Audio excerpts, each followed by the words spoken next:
Hello' everyone, বহুত দিনৰ মূৰত আকৌ এটা ৰিলছ লৈ ৰাতিপুৱাই মাছ ৰাখিলোঁ।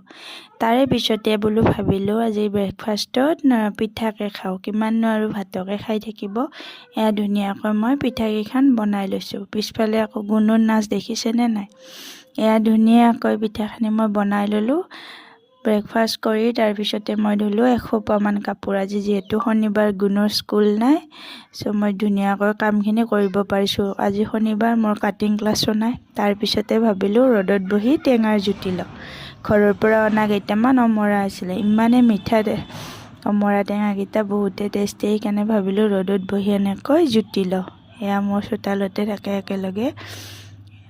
আমি ধুনীয়াকৈ এনেদৰে কাটি একদম জুতি ল'লোঁ। আপোনালোকৰ পিছে লোভ লাগিছেনে নাই? খাবলৈ কিন্তু বহুত টেষ্টি হৈছিল। ধনিয়া আৰু জলকীয়া দি দিছোঁ। এতিয়া যে চাই পিছে মোৰ জিভাৰ পানীয়ে পৰি আছে। আজিলৈ আহিছোঁ, বাই বাই।